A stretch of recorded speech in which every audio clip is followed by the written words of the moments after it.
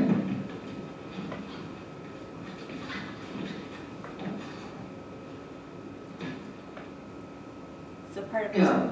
there's a lot around memory in it. Halen, enter.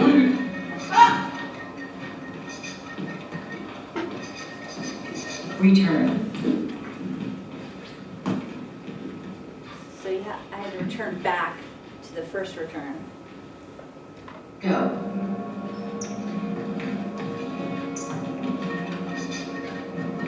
Return. Go.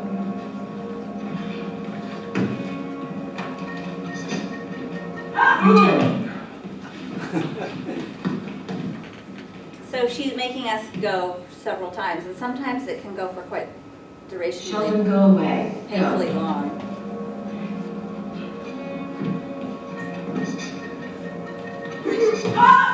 Continue.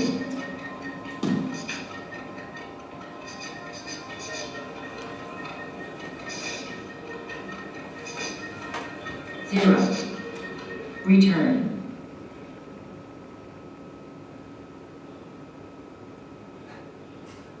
Go.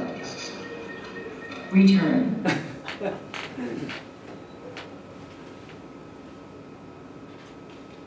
Go.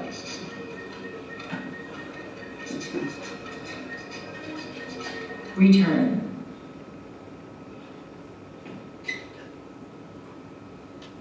Go.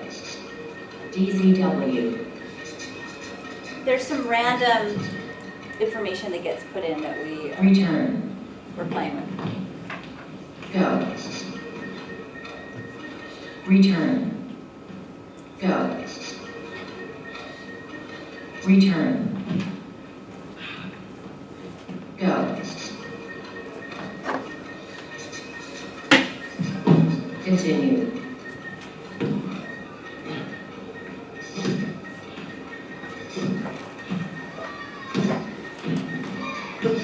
0.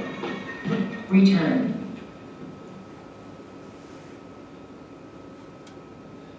Sheldon, enter.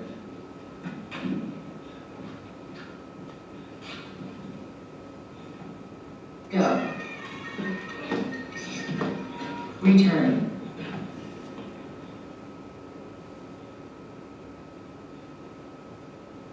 Sheldon, go away. Go. Continue. Almost got it.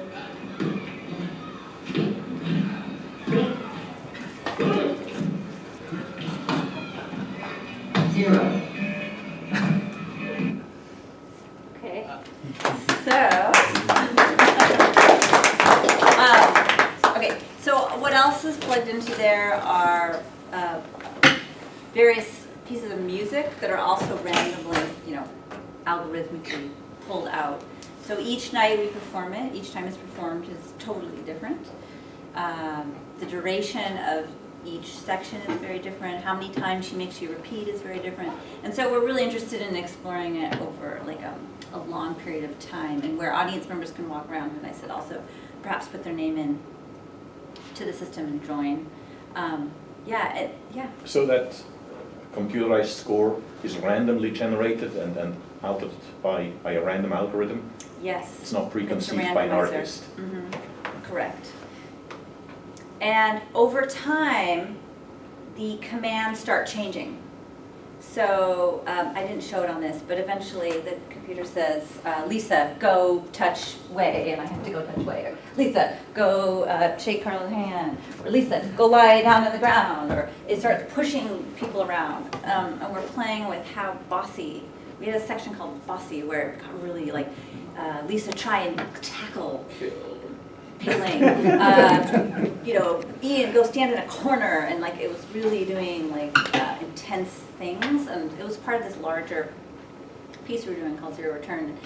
kind of the narrative of this was these people on this spacecraft after the computers had taken over and melded with us and was controlling us. And so we're trying to figure out that relationship that we have, this fear, this love, this hate, this desire, this passion, all these things we have with these systems and computers.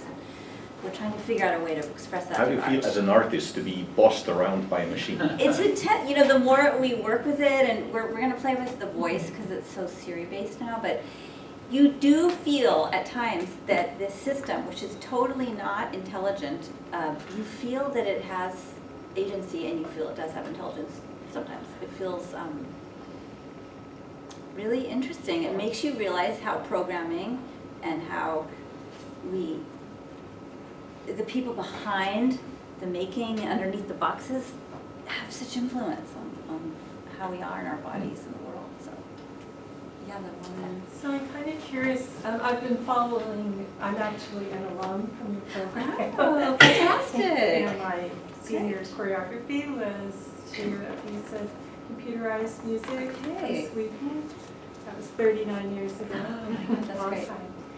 But I'm curious because in, shall we say, more major, like film, more larger audience, if you will, works that have been put out commercially, works like She and some others, Right. you're talking about, the sort of control dynamic between the human and the machine.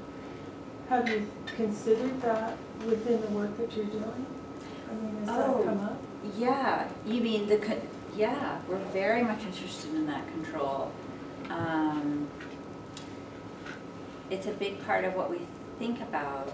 We chose to have it be commands that we hear, because I find a lot of times when I'm working with the cameras and the Kinect, you end up just kind of going like this all the time and you're looking at your image and stuff. But if you can hear things,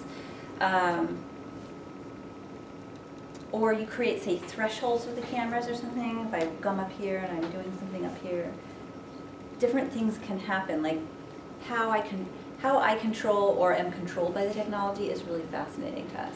So we're very much interested in exploring those interrelationships, and there's kind of feedback loops that occur.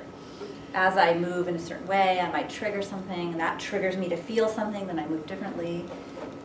Yeah. It's not just like a one-to-one correlative thing. It's really complicated, I think, to unpack that stuff. Yeah. At least in terms of this